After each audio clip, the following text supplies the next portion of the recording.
Welcome to study blog welcome to study blog education YouTube channel पर आप सभी का स्वागत है।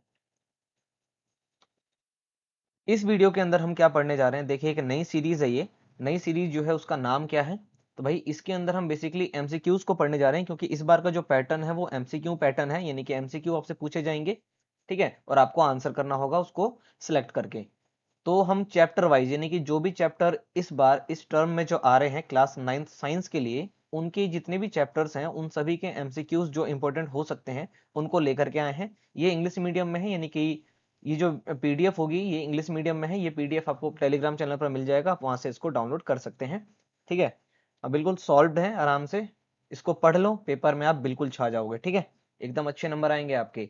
तो आज का जो हमारा चैप्टर है वो है चैप्टर 2 जिसका नाम है is matter around us pure. Class 9th science का चैप्टर 2 जिसका नाम है हमारे आसपास के जो पदार्थ है क्या वो शुद्ध हैं।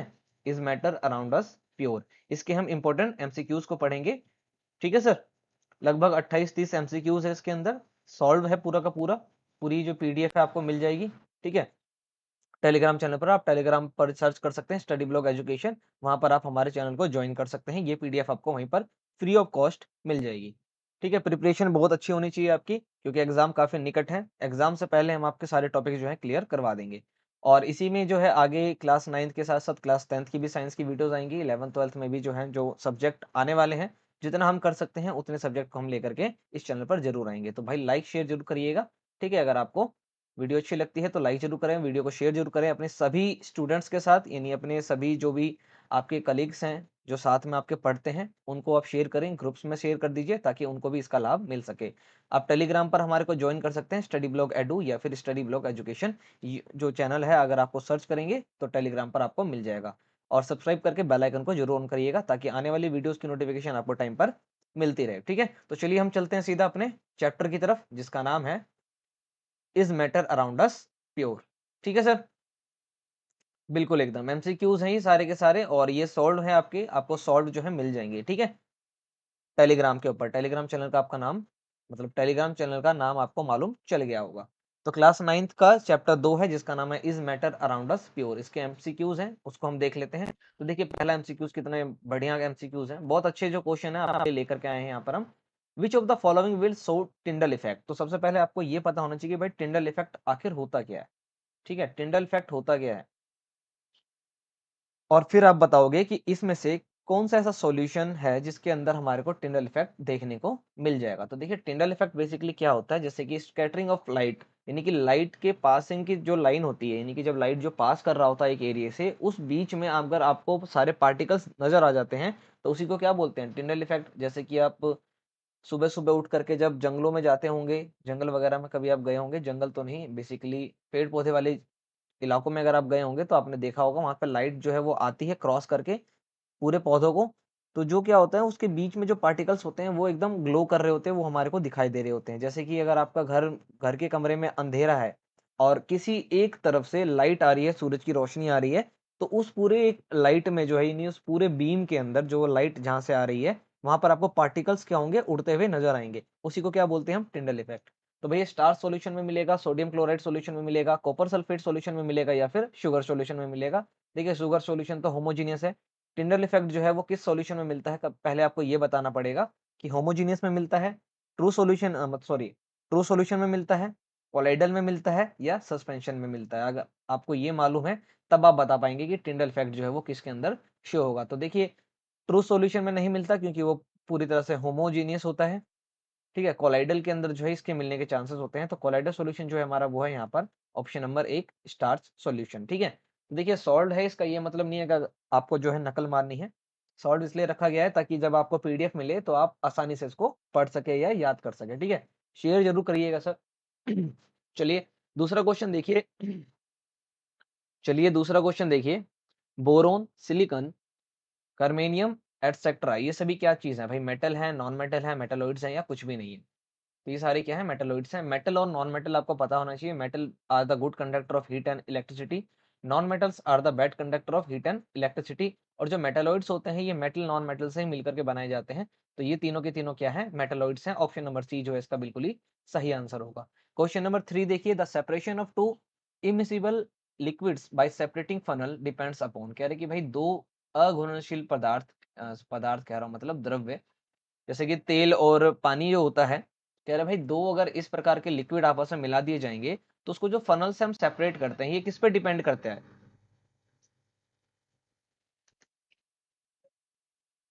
यानी कि भाई जो ऑयल है, ऑयल प्लस में अगर वाटर आपका मिल जाए, इसको हम फनल से जो है सेपरेट करते हैं। चैप्टर 2 के अंदर आपने इसको अच्छे से पढ़ा होगा, ठीक है, सेपरेशन के बारे में। तो फनल के द्वारा जो हम इसको अलग करते हैं, तो ये आपसे ये पूछ रहा है कि भाई इनमें से ऐसा कौन सा तरीका है जिस कारण ये दोनों अलग हो जाते हैं। तो देखिए ऑयल की डेंसिटी और वाटर की डेंसिटी इस पर डिपेंड करता है, तो डिफरेंस इन देयर डेंसिटीज, क्योंकि इन दोनों की डेंसिटीज जो है वो अलग है। कलर से कोई लेने देना होता नहीं है, मेल्टिंग पॉइंट से कोई लेने देना नहीं है, बॉइलिंग पॉइंट से कोई भी लेने देना नहीं है, क्योंकि हम फनल के अंदर ना ही मेल्ट करते हैं ना ही बॉईल करते हैं, ठीक है, और कलर से कोई लेने देना नहीं है। ऑयल की डेंसिटी अलग है, वाटर की डेंसिटी अलग है, इसीलिए जो है ऑयल और वाटर कभी भी मिक्स नहीं होते। तो ये डिपेंड करता है ऑप्शन नंबर ए, यानी कि इन दोनों की डेंसिटी जो है वो अलग है, ठीक है। दोनों की डेंसिटी अलग होने के कारण जो है ये आपस में कभी भी मिलते नहीं है, और मिलते नहीं है तो ये फनल से अलग कर दिए जाते हैं आसानी से, ठीक है। क्वेश्चन नंबर 4 को देखिए फटाफट से। क्वेश्चन नंबर 4 आपके स्क्रीन पर ये रहा। The components of a solution are, ठीक है। पता है भाई सॉल्यूशन के दो कंपोनेंट होते हैं, सॉल्यूट और solvent. Solute plus solvent, solute और सॉल्वेंट इज इक्वल टू क्या बनाते हैं भाई? सॉल्यूशन। क्या बनाते हैं हम? सॉल्यूशन। यानी कि सॉल्यूट प्लस में सॉल्वेंट जो है वो क्या बनाते हैं? सॉल्यूशन। सॉल्यूट जिसकी मात्रा कम होती है, जिसकी क्वांटिटी जो है वो कम होगी, सॉल्वेंट जिसकी मात्रा या क्वांटिटी ज्यादा होगी। हमेशा सॉल्यूट को सॉल्वेंट में मिलाया जाता है और वो क्या बनाता है हमारे को? सॉल्यूशन। आसान क्वेश्चन था, ठीक है। क्वेश्चन नंबर 5 देखिए, ब्रास कंटेन्स, भाई ब्रास की बात हो रही है कि ब्रास के अंदर क्या होता है? गोल्ड और कॉपर होता है, कॉपर और जिंक होता है, जिंक और सिल्वर होता है, या कॉपर या सिल्वर होता है। तो ब्रास के अंदर क्या होता है? कॉपर और जिंक, ठीक है। इंपॉर्टेंट है, देखिए आराम से, किस मेटल से जो है ब्रास बनता है? तो ब्रास कॉपर और जिंक को मिला करके बनाया जाता है। तो 5 क्वेश्चन आपको यहाँ पर मिल गए आसानी से। आपके 5 में से कितने आपको आते थे, ये नीचे कमेंट करके जरूर बताइएगा। क्वेश्चन नंबर 6 की ओर चलते हैं। क्वेश्चन नंबर 6 आपके स्क्रीन पर ये रहा। क्वेश्चन नंबर 6 देखिए फटाफट एक बार को। विच of the following statement is correct? पूछा जा रहा है कि भाई निम्नलिखित में से कौन सी जो बात है वो सही है। Both burning of a paper and cooking of food are example of physical change. आपको पता होना चाहिए कि भाई फिजिकल चेंज क्या होता है, केमिकल चेंज क्या होता है। फिजिकल चेंज वो होता है जिसको रिवर्ट किया जा सकता है मैनुअली। केमिकल चेंज वो होता है जिसमें हमेशा न्यू सब्सटेंस बनता है, फिजिकल में न्यू सब्सटेंस नहीं बनता। केमिकल चेंज को मैनुअली जो है वो रिवर्ट नहीं किया जा सकता, ठीक है। तो ये तरह तरह की चीजें हैं, चैप्टर 2 के एंड में ये लिखा हुआ है। तो आपसे ये कहा जा रहा है कि भाई पेपर का जलना और खाने का पकना दोनों ही क्या है? फिजिकल चेंज है। उसके बाद कह रहा है कि burning of wood and cooking of food are example of chemical change. कह रहा burning of a paper is a physical change and cooking of food is a chemical change. Burning of paper is chemical change and cooking of food is physical change. देखिए भाई मैंने पहले ही बताया, किसी भी physical change के अंदर basically ये होता है कि उसको रिवर्ट किया जा सकता है। और सबसे आसान जो है याद करने का तरीका वो ये है कि फिजिकल चेंज के अंदर कोई भी नया सब्सटेंस नहीं बनता, कोई भी नया पदार्थ जो है वो नहीं बनता, जबकि केमिकल चेंज में नया बनता है। तो देखिए ऑप्शन बी में क्या बताया गया है? लकड़ी का जलना और खाने का पकना, ये दोनों ही क्या है? केमिकल चेंज है, क्योंकि लकड़ी एक बार जल गई तो राख बन जाएगी, ऐश बन जाएगी, तो उसको आप रिवर्ट नहीं कर सकते। और खाना अगर एक बार पक जाएगा तो उसको आप रिवर्ट नहीं कर सकते, यानी कि दोबारा आटा और पानी उसमें से अलग नहीं कर सकते। तो ये तो इसका सही आंसर है। ऊपर देखिए क्या बताया गया था? पेपर का जलना तो भाई केमिकल चेंज है, फिजिकल चेंज तो नहीं है। पेपर जल गया तो राख बन जाएगा, ठीक है। पेपर का जलना कह रहे भाई फिजिकल चेंज है, नहीं सर केमिकल है। और पेपर का जलना केमिकल चेंज है, बट खाने का पकना फिजिकल चेंज है, तो ऐसा नहीं है। ऑप्शन नंबर बी जो है इसका बिल्कुल ही सही आंसर है, ठीक है। तो क्वेश्चन नंबर 6 का आंसर आपको मालूम चल गया। क्वेश्चन नंबर 7 की ओर चलते हैं, जो कि आपके स्क्रीन पर ये रहा, ठीक है। पूरी की पूरी पीडीएफ आपको मिल जाएगी टेलीग्राम चैनल पर। टेलीग्राम चैनल को आप ज्वाइन कर लीजिएगा, स्टडी ब्लॉग एजुकेशन नाम से, ठीक है। विच of the following is a liquid metal? बहुत ही आसान और इंपॉर्टेंट क्वेश्चन है, जिसका आंसर मरकरी, सबको पता है। मरकरी एक ऐसा मेटल है जो रूम टेम्परेचर पर लिक्विड रहता है, ठीक है। ये इंपॉर्टेंट है, रूम टेम्परेचर पर क्या होता है? ये लिक्विड की अवस्था में रहता है, मरकरी, ठीक है। मरकरी जो है क्लिनिकल थर्मामीटर में यूज किया जाता था पहले के टाइम में, जो कांच वाला हुआ करता था, ठीक है। ये लगभग 20 डिग्री सेल्सियस पर लिक्विड हो जाता है। तो ये काफी आसान था और आपको पता भी होना चाहिए, इसलिए ये चीज आपको बता दी गई। क्वेश्चन नंबर 8 देखिए, the properties of a mixtures are dash of its component. The properties of mixtures are dash of its components. भाई जो मिक्सचर की प्रॉपर्टी होती है वो उसके कंपोनेंट की क्या होती है, एकदम पूरी तरह से डिफरेंट होती है, थोड़ी बहुत डिफरेंट होती है, सिमिलर होती है या अलग होती है। तो भाई सिमिलर होगी तभी तो मिक्सचर बनेगा। द प्रॉपर्टीज ऑफ मिक्सचर, जैसे कि भाई जो कोई मिक्सचर है उसके जो कंपोनेंट है उनकी भी प्रॉपर्टी क्या होगी, सिमिलर होगी। सिमिलर प्रॉपर्टीज वाले, सिमिलर प्रॉपर्टी वाले जो मिक्सचर होते हैं।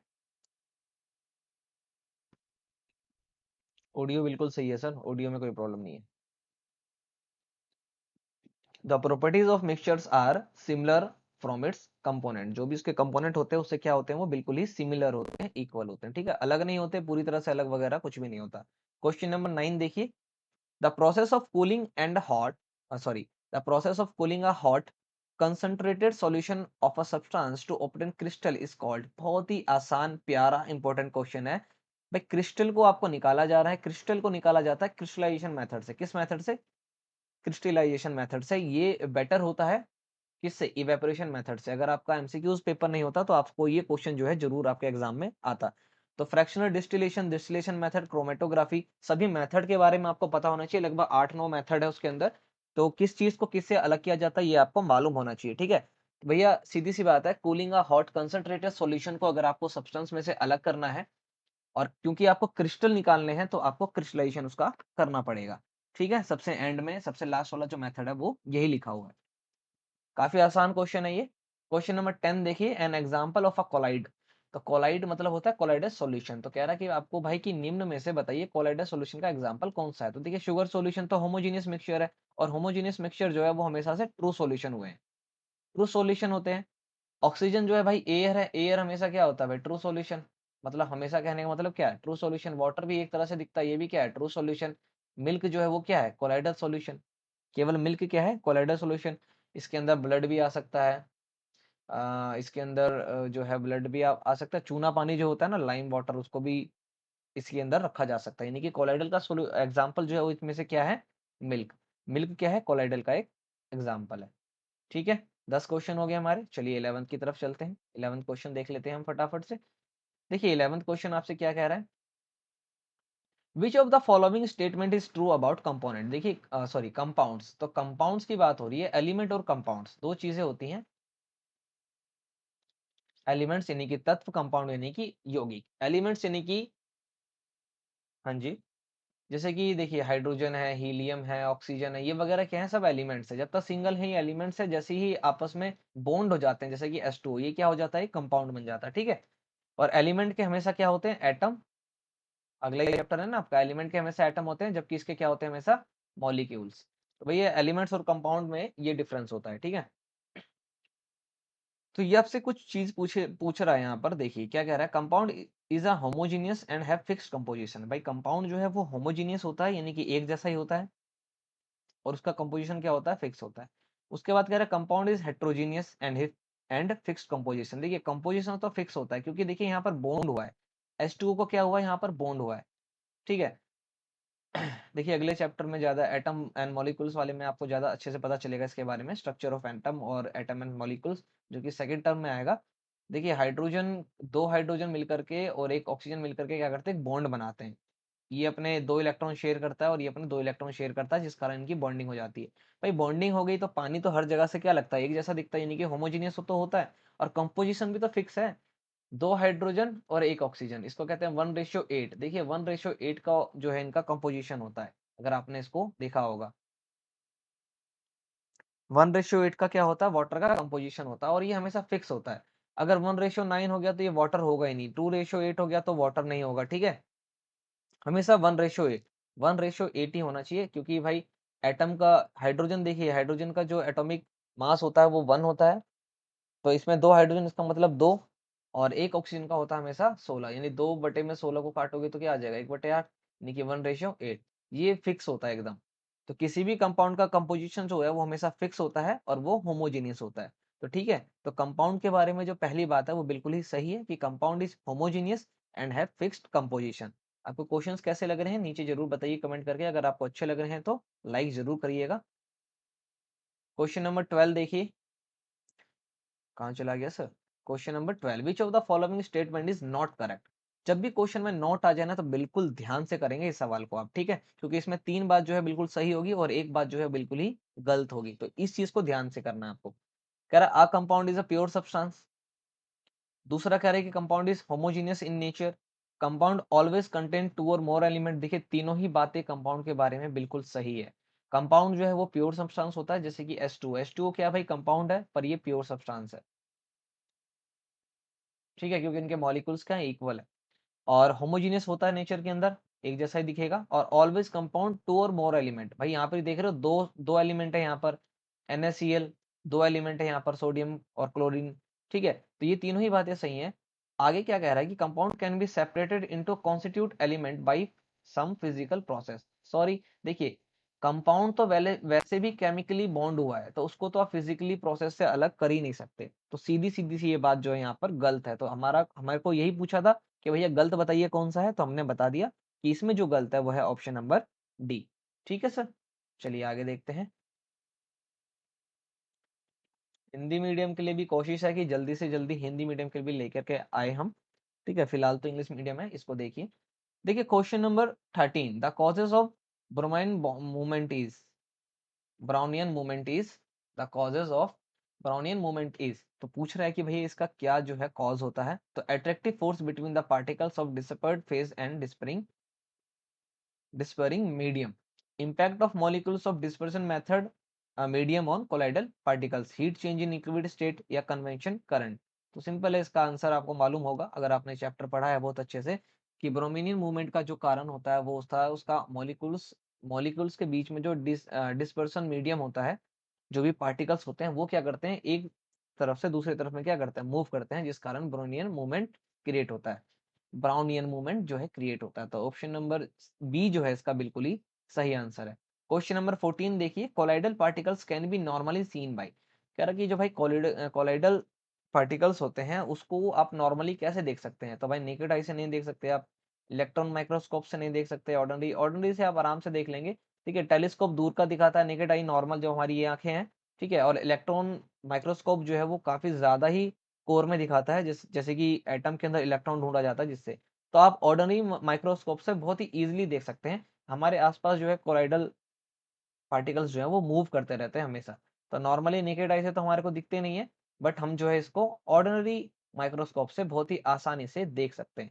क्वेश्चन नंबर 15 देखिए, a coffee filter is use to separate coffee from ground that is suitable example for. कह रहा भाई कॉफी फिल्टर जो है ये क्या करता है, कॉफी को सेपरेट करता है फ्रॉम ग्राउंड से, ठीक है। तो कह रहा भाई इसका एग्जांपल दीजिए कि क्या कर रहा है, सब्लिमेशन कर रहा है, डिस्टिलेशन कर रहा है, फिल्ट्रेशन कर रहा है या इवेपोरेशन कर रहा है। देखिए ना ही सब्लिमेशन कर रहा है, क्योंकि सब्लिमेशन जो है बेसिकली इसके अंदर नहीं किया जाता, सब्लिमेशन जो है कैम्फर में किया जाता है, ठीक है, कैम्फर वगैरह होता है तो किया जाता है। डिस्टिलेशन तो जब दो लिक्विड आपस में मिल जाते हैं बहुत अच्छी तरह से और दोनों के ही जो बॉइलिंग पॉइंट है वो अलग अलग होते हैं, तब यूज किया जाता है। इवेपोरेशन तब यूज किया जाता है जब एक सॉलिड यानी कि एक ऐसा मटेरियल होना चाहिए जो इवेपोरेट ना हो, और एक वाटर यानी कि जो इवेपोरेट हो जाए। तो भाई एक ही ऑप्शन बचा जो कि है फिल्ट्रेशन। तो भाई फिल्टर के द्वारा, देखिए सीधी सी बात है, यहीं पे बता रहा है कॉफी फिल्टर। कॉफी फिल्टर किसका यूज कर रहा है, फिल्ट्रेशन का। अगर ना वो इसमें भी आग की जरूरत होती है, इसमें भी आग की जरूरत होती है, इसमें भी आग की जरूरत होती है, तीनों में से कहीं सी में भी आग की बात हो ही नहीं रही है, फायर की बात हो ही नहीं रही है, तो फिल्ट्रेशन का मेथड जो है ये यूज कर रहा है। क्वेश्चन नंबर 16 देखिए, एमसीक्यूज के अंदर बेसिकली ये होता है कि क्वेश्चन आपके सामने है, आंसर आपके सामने है, केवल आपको चूज करना होता है। अब आपके ब्रेन पे डिपेंड करता है, आपने किस प्रकार से पढ़ाई करी है इस पे डिपेंड करता है कि आप कितने जल्दी कितने अच्छे से जो है क्वेश्चन चूज कर सकते हैं। टोटल जो आपके क्वेश्चंस हैं वो 60 आएंगे, जिसमें से आपको 50 अटेम्प्ट करने हैं, 10 आप छोड़ सकते हैं। और हर एक क्वेश्चन जो है 0.8 मार्क्स का होगा।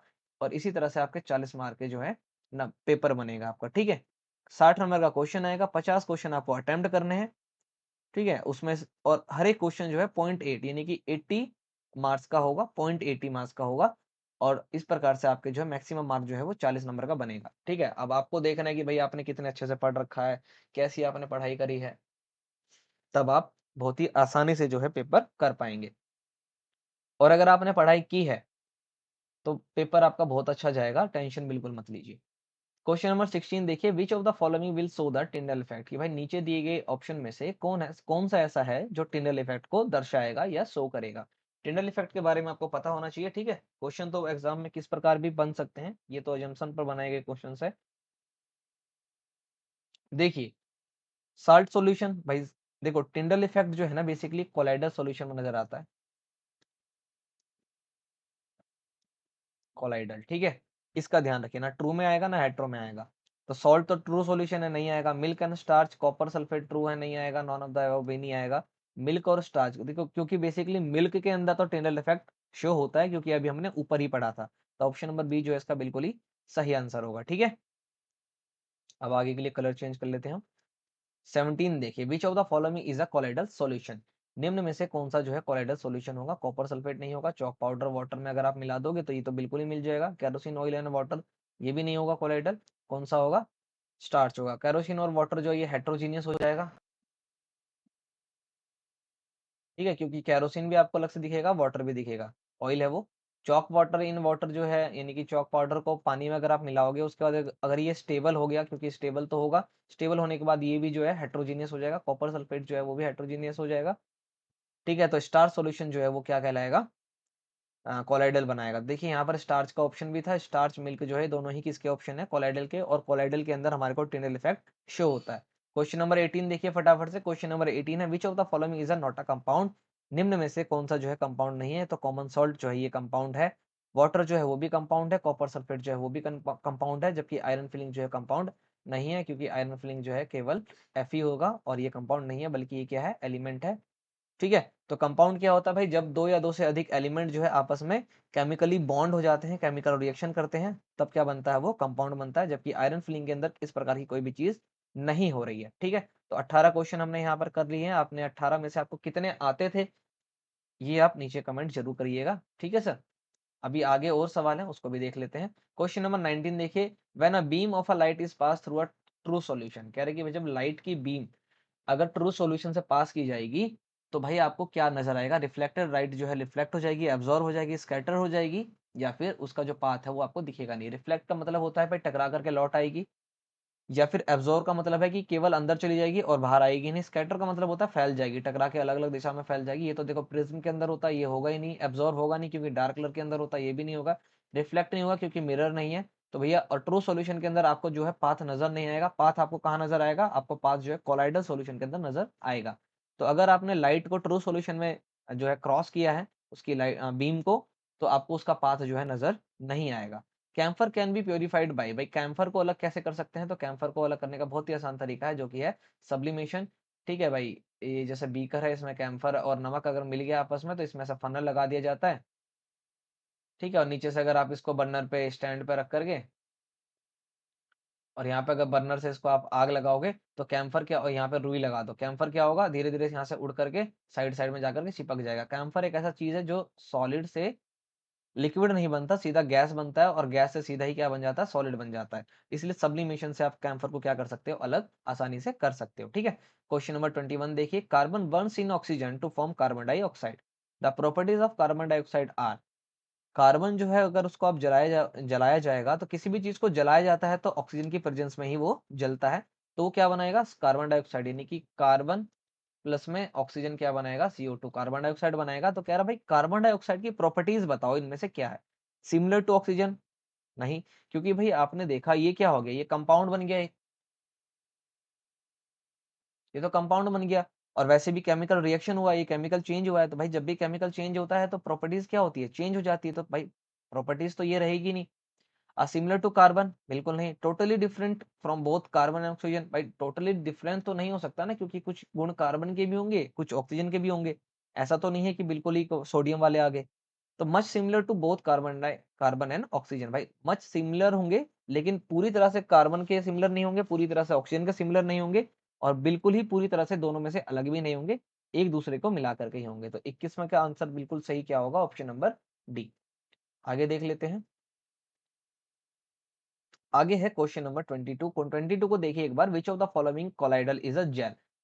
देखिए कोलाइडल के बारे में काफी सारे एग्जांपल जो है, जैसे वो हो गया, स्मोक हो गया, फॉग हो गया, ये सारी चीजें क्या है, जैसे परफ्यूम वगैरह क्या है, सब ये परफ्यूम हो गया, साबुन की झाग वगैरह जो होती है वो क्या है, सबके सब क्या है, कोलाइडल सॉल्यूशन है। तो आपके बुक्स के अंदर दे रखा है, इसको भी एक बार आप रीड आउट करके जरूर जाइएगा। तो कह रहे हैं कि भाई जेल क्या है, फॉग जेल है, जेल पूछा है तो भाई जेलीज होगा, मिल्क जेल नहीं होता, स्मोक जेल नहीं होता, फोक जेल नहीं, जबकि चारों के चारों जो है कोलाइडल सॉल्यूशन के ही एग्जांपल है, लेकिन जेल हमसे पूछा है तो जेलीज जो है वो क्या है हमारा, जेल होता है। ठीक है, जेल चिपचिपा सा होता है जैसे कि। Question number 23, which out of the following is a heterogeneous mixture. आपसे हेट्रोजीनियस मिक्सचर पूछा है। हेट्रोजीनियस मिक्सचर पहचानने का बहुत आसान तरीका है, हमारे को बाउंड्रीज नजर आनी चाहिए। ठीक है, जो भी हमने मैटर उसके अंदर डाला है, मैटर यानी कि बोले तो जो भी हमने उसमें पदार्थ मिलाया है उसकी हमें बाउंड्री दिखनी चाहिए। तो भैया एयर में दिखती है, नहीं दिखती, ब्रास में दिखती है, नहीं दिखती, स्टील में दिखती है, नहीं दिखती, तीनों एक जैसे ही दिखते हैं ये। जबकि आयोडाइज टेबल सॉल्ट के अंदर क्या होता है, ये नजर आ जाती है। तो भैया जैसे ही आपको बाउंड्री नजर आई वैसे ही वो क्या बन जाएगा, हेट्रोजीनियस मिक्सचर। जैसे कि भाई अगर आप बालू को नमक में मिला दोगे या बालू को अगर आप पानी में मिला दोगे तो क्या बनाता है वो, हेट्रोजीनियस। अच्छा, पानी में मिला दे तो सॉल्यूशन बन जाएगा बेसिकली।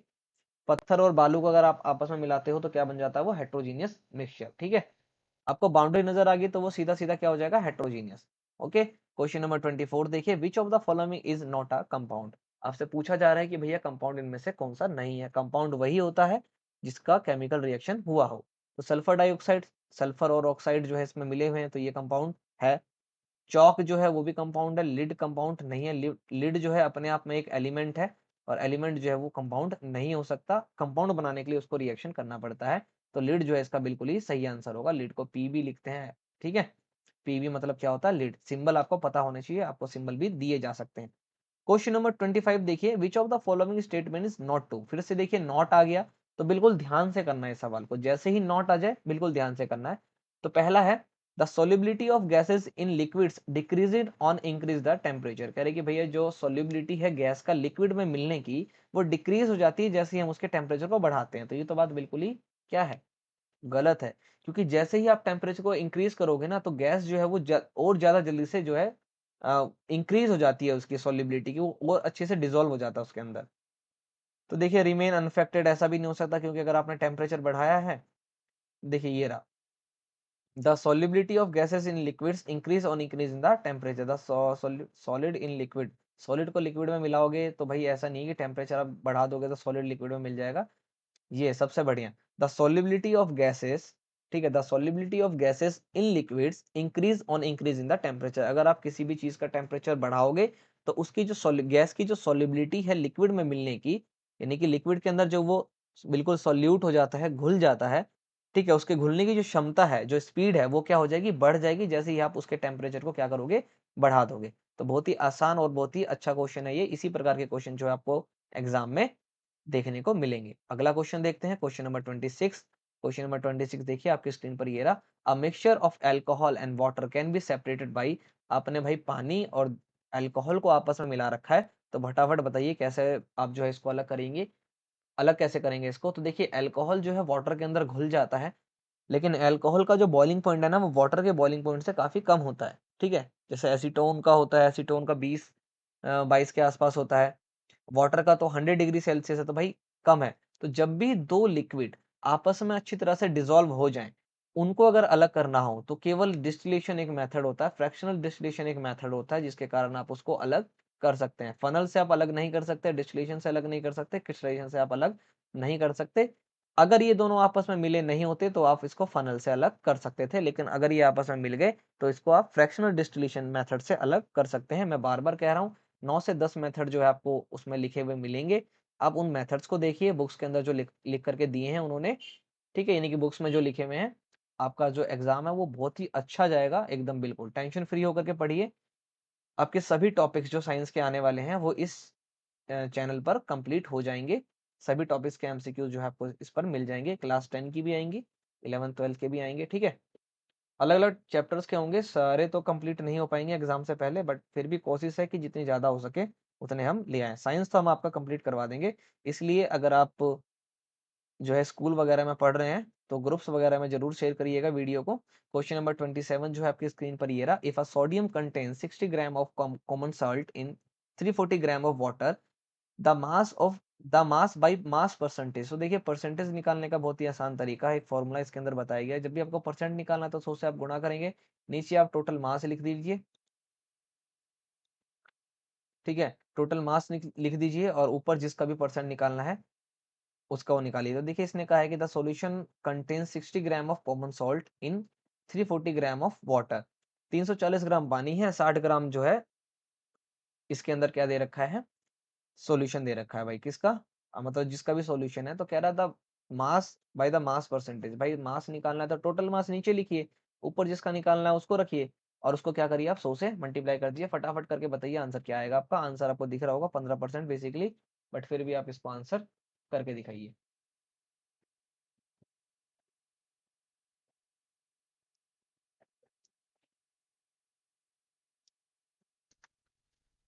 ठीक है, देखिए टोटल मास निकालिए। टोटल मास क्या है, तो 340 ग्राम वाटर है, 60 ग्राम जो है इसके अंदर कॉमन सॉल्ट है, यानी कि 400 ग्राम जो है इसके अंदर बेसिकली टोटल मास है इसका। तो टोटल मास हमें नीचे रखना है, हमारे को सॉल्यूशन के अंदर कॉमन सॉल्ट का निकालना है, तो 60 ग्राम ऊपर इंटू में 100, 2 0 से 2 0 हो गया, 4 से काटोगे तो 15, यानी कि 15% इसका बिल्कुल ही सही आंसर है।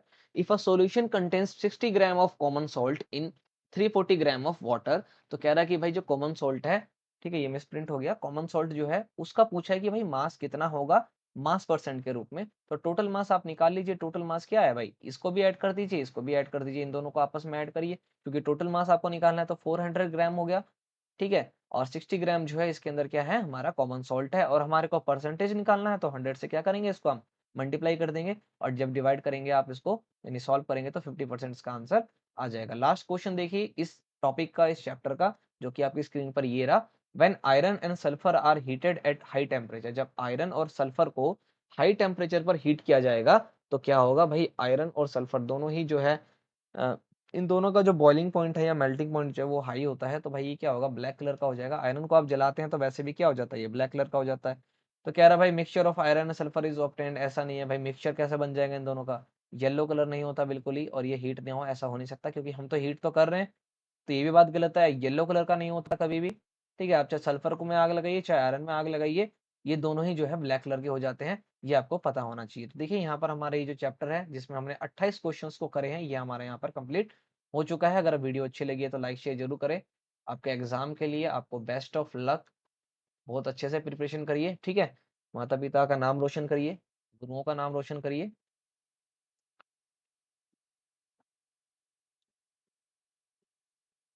अगर आपके कोई सवाल है तो नीचे कमेंट आप जरूर करिएगा, ठीक है। तो हमारा जो ये चैप्टर था जिसका नाम था is matter around us pure, class 9th science का चैप्टर 2, इसके हमने एमसीक्यूज को यहाँ पर कंप्लीट कर लिए हैं। अगर वीडियो अच्छी लगी है तो फिर से कह रहा हूँ इसको लाइक जरूर करिएगा, शेयर जरूर करिएगा अपने स्टडी ग्रुप्स के अंदर, चाहे आप ट्यूशंस में पढ़ते हो, कोचिंग्स में पढ़ते हो, इंस्टीट्यूट्स में पढ़ते हो, स्कूल्स में पढ़ते हो, जहाँ भी आप पढ़ते हैं आप उनको जरूर शेयर करिएगा। उन बच्चों का भी भला होना चाहिए, यानी कि उनको भी मालूम चलना चाहिए कि क्वेश्चन किस प्रकार से पूछे जाएंगे, और उनकी भी प्रैक्टिस होनी चाहिए।